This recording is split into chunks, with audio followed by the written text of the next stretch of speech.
नमस्कार, मैं अपूर्वा। आप देख रहे हैं यूथ इंडिया। आइए नजर डालते हैं आज की कुछ खास खबर की ओर।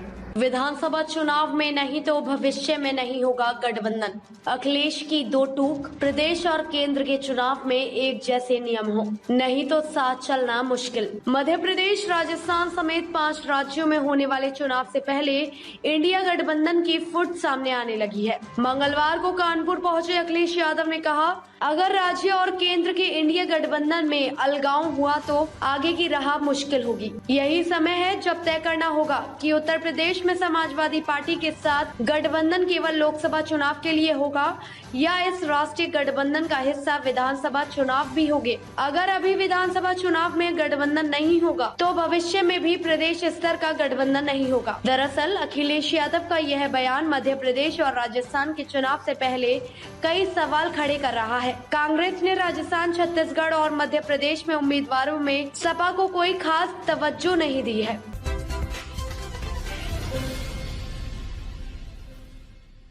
कांग्रेस की बाकी 86 सीटों पर दिल्ली में मंथन। दिग्विजय के टारगेट वाली 35 सीटों पर आज घोषित हो सकते हैं कैंडिडेट। विधानसभा चुनाव के लिए दिल्ली में कांग्रेस की सेंट्रल इलेक्शन कमेटी की बैठक हो रही है। कांग्रेस मुख्यालय में हो रही इस बैठक में मध्य प्रदेश की बाकी 86 सीटों पर उम्मीदवारों के नाम फाइनल हो सकते हैं। कांग्रेस ने 15 अक्टूबर को अपनी पहली सूची में 144 उम्मीदवार घोषित किए थे। बैठक में राजस्थान और छत्तीसगढ़ की सीटों के नामों पर भी चर्चा होगी। राष्ट्रीय अध्यक्ष मल्लिकार्जुन खड़गे की अगुवाई में बुलाई गई बैठक में राहुल गांधी, सोनिया गांधी सहित केंद्रीय चुनाव समिति के सदस्य और मध्य प्रदेश पीसीसी चीफ कमलनाथ, प्रदेश प्रभारी रणदीप सिंह सुरजेवाला सहित तमाम पदाधिकारी मौजूद है। लंबे समय से हार रही सीटों पर कांग्रेस की स्थिति को समझने और जिताऊ उम्मीदवारों को खोजने की जिम्मेदारी दिग्विजय सिंह को सौंपी गई थी। दिग्विजय सिंह 66 सीटों के दौरे करके अपनी रिपोर्ट कमलनाथ को 2 महीने पहले सौंप चुके हैं।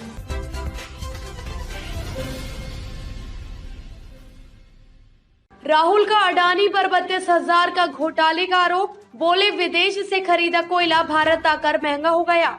पीएम की सहमति बिना ये नहीं हो सकता। कांग्रेस नेता राहुल गांधी ने एक बार फिर से बिजनेसमैन गौतम अडानी पर निशाना साधा है। उन्होंने दिल्ली में एक प्रेस कॉन्फ्रेंस में कहा, अडानी ने 32,000 करोड़ का घोटाला किया है। आज महंगी बिजली के पीछे अडानी है। उन्होंने जनता की जेब से पैसे लूटे हैं। राहुल ने आगे कहा, अडानी में ऐसा क्या है जो सरकार उनकी जांच नहीं कराती है। उन्हें जो चाहिए होता है वो मिल जाता है। उनके पीछे किसकी शक्ति है। राहुल ने अडानी पर आरोप लगाते हुए एक न्यूज आर्टिकल भी दिखाया। कांग्रेस नेता ने आगे कहा, अडानी इंडोनेशिया में कोयला खरीदते हैं और जब तक कोयला भारत आता है तब तक इसकी कीमत 2 गुनी हो जाती है। हमारी बिजली की कीमतें बढ़ रही हैं। वह अडानी पैसे लेते गरीब के पैसे लूट रहे हैं। यह सीधी चोरी है। भारत के प्रधानमंत्री के संरक्षण के बिना ऐसा नहीं हो सकता। इन सज्जन अडानी के खिलाफ कोई कार्यवाही क्यों नहीं की गई? प्रधानमंत्री इस पर टिप्पणी क्यों नहीं करते? राहुल ने आगे कहा, इस तरह से अडानी जी ने करीब 12,000 करोड़ रुपए सीधे हिंदुस्तान के नागरिकों की जेब से निकाला है। अडानी ने कोयले के दाम को बढ़ाया जिससे बिजली महंगी हो गई। हिंदुस्तान के नागरिकों को यह समझना है कि आपका बिजली का बिल जो बढ़ रहा है उससे 12,000 करोड़ रुपए सीधे अडानी की जेब में गए हैं। रोचक बात है कि यह स्टोरी आती है लेकिन हिंदुस्तान की मीडिया एक सवाल नहीं पूछती।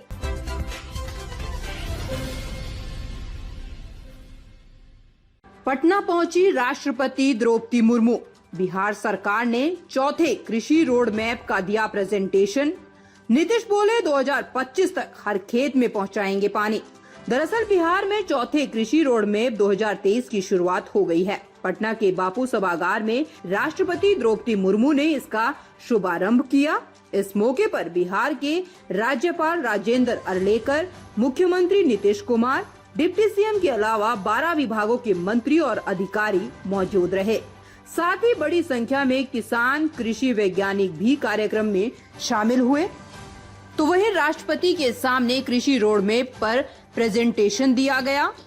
पीपीपी मोड में खेती की जाएगी। चौथे कृषि रोड मैप में अगले 5 साल में 1,62,000 करोड़ रुपए खर्च किए जाएंगे।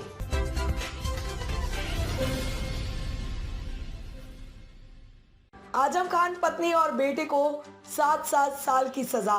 चुनाव लड़ने के लिए बेटे अब्दुल्ला का फर्जी बर्थ सर्टिफिकेट बनवाया, 3 साल उम्र बढ़ाई थी। रामपुर से बड़ी खबर है, बेटे अब्दुल्ला के फर्जी बर्थ सर्टिफिकेट मामले में आजम खान पत्नी तंजीम फातिमा और अब्दुल्ला को 7-7 साल की सजा सुनाई है। अब्दुल्ला के 2 बर्थ सर्टिफिकेट मामले में आजम फैमिली को रायपुर की स्पेशल MP MLA कोर्ट ने दोषी करार दिया है। अभी तक यह तीनों इस मामले में जमानत पर थे। कोर्ट के फैसले के तुरंत बाद जमानत पत्र जब्त कर लिए हैं।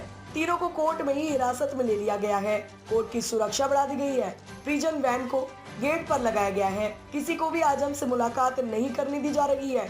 इस फैसले पर भाजपा विधायक आकाश सक्सेना का कहना है, ये सत्य की जीत है, इनको इनके कर्मों की सजा मिली है। ताज़ा खबरों से जुड़े रहने के लिए हमारे चैनल को सब्सक्राइब करें और बेल आइकन को दबाना ना भूलें ताकि हर खबर की नोटिफिकेशन आपको मिलती रहे।